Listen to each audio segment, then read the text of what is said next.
Okay, everybody, how you doing? My name is Adrian. I am the instructor for Kinesiology 111001, which is basic weight training for the fall of 2025. Just some basic stuff regarding the syllabi here that we have to go over.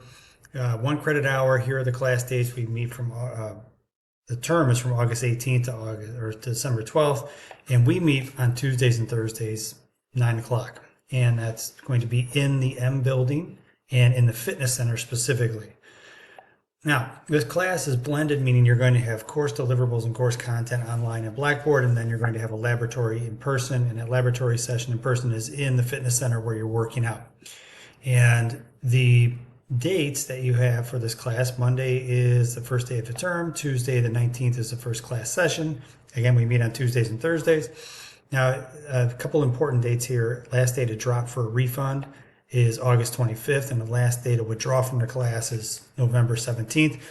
I'm hopeful that you don't find yourself in that situation, and I'm hopeful if you find yourself kind of falling behind in the class or having some challenges, you can reach out to me before you end up in a situation where you have to drop the class or withdraw from the class.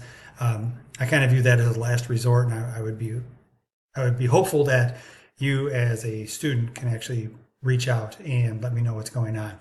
I mean, there's many times where students have different challenges that happen in their day-to-day lives, and they just have difficulty getting to class, or they have things going on that make it a challenge to do their homework. Try to let your instructors know about those things as they're happening, so you don't end up feeling like you have to make everything up at the very end of the term. As noted, Friday, December 12th, that's the last day of the term itself. My information is right here. You can feel free to refer to me as Adrian. I've had people call me coach, professor, etc., but Adrian is totally fine. I do have a phone number on campus, though I don't even think it functions anymore. I've never used it. I don't have an office, a physical office on campus, and I don't have a physical phone on campus.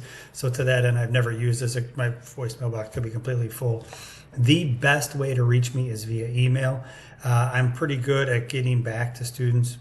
I note 24 hours, but I got to tell you, it's usually within an hour, be quite honest. The challenge you may have is like on a Sunday. If you try to reach me on a Sunday afternoon, I would end up getting back to you probably on Monday. But long story short, email is the best way. If you need to have some type of in-person office visit, now we're going to have a lot of contact anyways during our laboratory portion. But what we can do is we can arrange on a Tuesday or a Thursday during that laboratory portion to have a conversation about something that's going on, whatever that may be. But long story short, I don't have an office. I don't have an actual physical place where I could meet. So we would have to kind of do an impromptu meeting, maybe a stand-up meeting in the context of our laboratory. Or we can do a online or Zoom or WebEx as well. So we have a couple different options there, but usually the best way to do this would just be like a stand-up meeting while we're in laboratory, which is in the fitness center. Course description: this is information you should have seen and read when you first enrolled with the course. I'm not going to read it to you verbatim, but long story short, this is information you should have went over. If you have any of these conditions, I would urge you to really reconsider what you're going to do with this class, and maybe we need to have a conversation if you have some type of heart, pulmonary, or metabolic or physiological disease or orthopedic challenges. And there's some workarounds we could have, but if you have some true medical conditions, we may have to make some decisions on you in this class. No prerequisites for the class. For the course outcomes, you can read through these. For requirements, I'll just say this. Many of you in this class are in this course to best prepare for either your winter sport or even perhaps a spring sport. And to a certain degree, you might be in this class just for your overall fitness. To that end, you need to show up and you need to do the work. And the work itself is actually working out, and you need to be in proper attire to do that. Don't show up in flip-flops. Don't show up in, dress shoes and expect to do a workout in blue jeans or something like that. Wear the right clothes for this class, and go ahead. Feel free to wear headphones, etc., but be respectful of other people. Be aware of other people, because realize this class, if we have 20 people in this class and we come in at 9 o'clock in the morning, it's going to be like a hurricane going through that fitness center, because they're not used to 20 people coming in at 9 o'clock. So just realize that by the simple fact of having 20 students in this class, give or take, it's a force majeure coming through there. And, you need to be respectful of other people who work out in the facility who might be other students. They might be people from the general population outside of campus. Shoot, you might be working out next to your history professor, because we do have instructors as well as administrators who come in and utilize the facility. So be aware of your surroundings, be aware of other people in your surroundings, and just, I can't stress it enough, be polite. That's all you got to do. Be polite and nice to other people around you. A few other odds and ends. You're going to have 2 workouts per week over the 16-week course. It's going to end up being 15 weeks total, meaning 30 workouts for the course because of Thanksgiving. You'll end up going through a dynamic warm-up, and you'll do your workouts and cool down afterwards. That's going to be all part of it. And there'll be course materials provided online, as noted earlier, and then you'll attend weight training sessions at twice per week in the fitness center. Blackboard will be utilized heavily in this course. All deliverables, meaning content, will be delivered. You'll provide your homework assignments, check for learning, as well as post and response through Blackboard, and I'll do all the grading through Blackboard, and you'll receive your grade almost real time. And I'm very diligent about staying up to date on my grading. I don't wait until the last week of the term, so you're sitting there wondering what your grade is in the class. To me, that's just stupid. We do have a Blackboard department that when we have students who have challenges or difficulty with Blackboard, you can reach out to the student service desk at this phone number, 6866, or you can reach out to them via email with any questions you may have regarding Blackboard. The other app that you're going to be using will be Team Builder, and we'll get into that in a different video. So here we are. This is kind of the important part of the course. How do you get on the A train, right? So we're going to have 4 check for learnings. This course will be broken out into roughly 4 modules. At the end of each module, you have a 25-point check for learning, or quiz if you like, and that'll give us a total of 100 points, about 31% of your grade.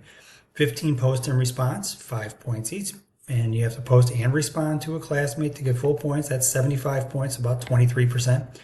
And then you have 30 workouts over the 15 weeks that will actually have class. The week of Thanksgiving, I'm not holding you to a workout during that week.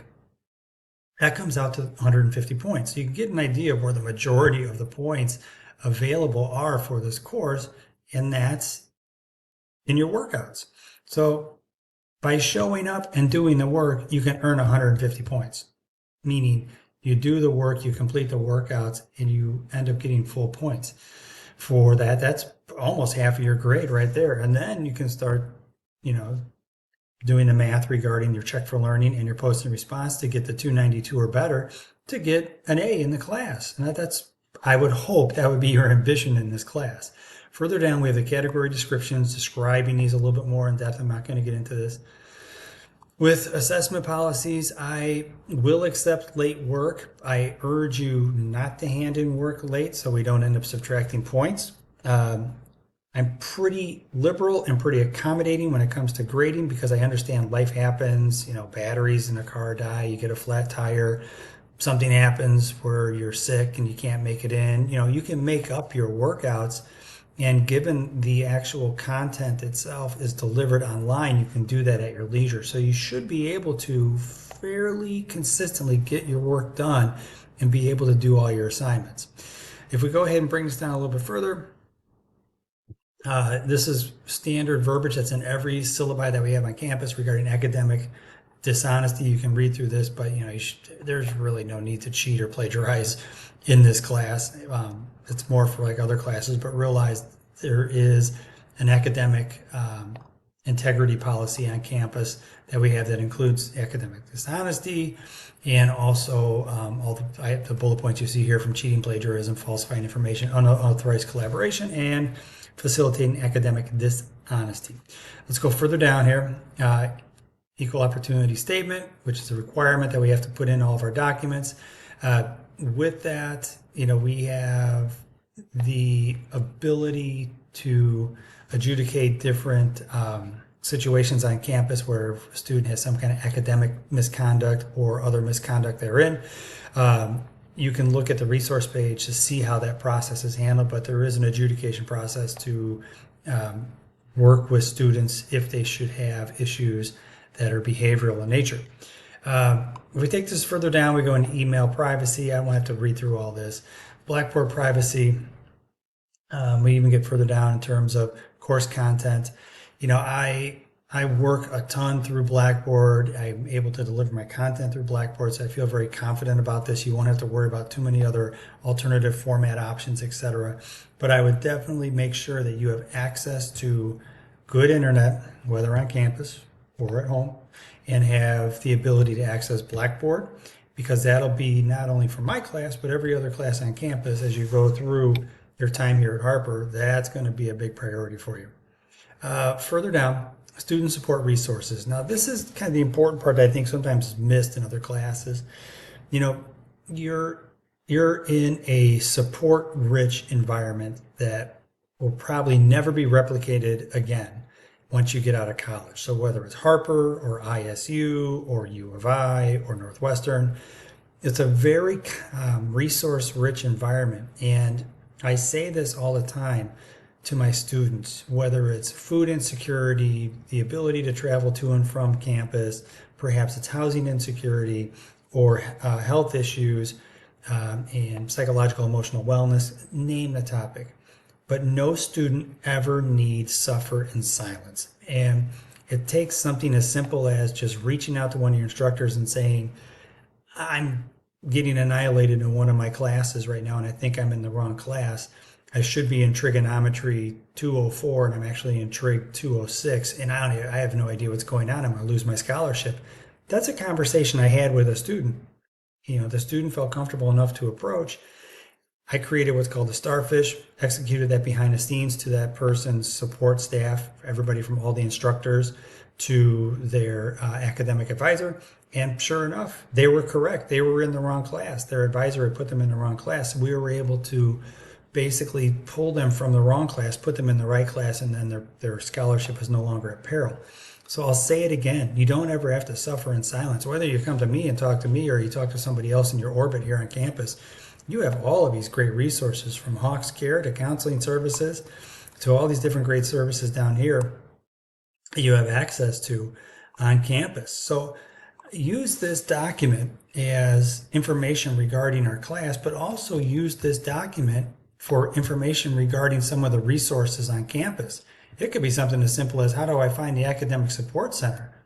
Whether it's finding tutoring or you need to work in the anatomy room for perhaps your nursing program, whatever that may be, you have these great services on campus.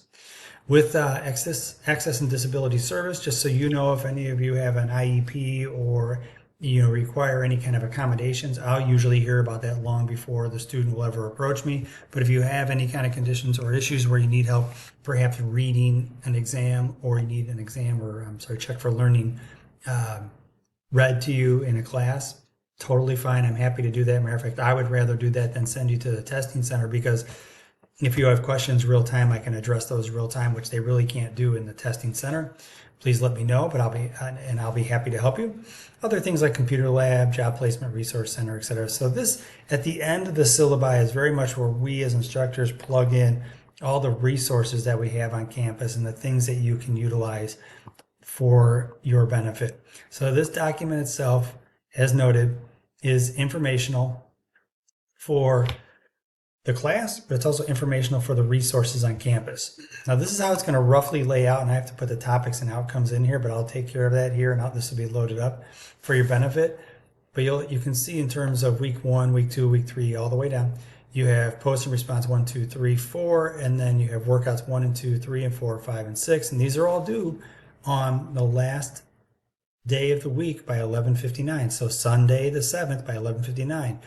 Where it's different is weeks 4, 8, 12, and then 16. You also have check for learning 1, check for learning 2, check for learning 3, and then down here will be check for learning 4. There is no final. There are no workouts assigned, no assignments due during finals week. All right, guys, I'm going to go ahead and sign off and finish doing a little touch up on some of the odds and ends on this document. But to that end, guys, when I say that, you have the ability to earn a good grade, get your workout on, and have a good contact point to be able to get your fitness early on in the day to start your day, guys, you're in a great position. So have yourself a good one, and I will see you in class.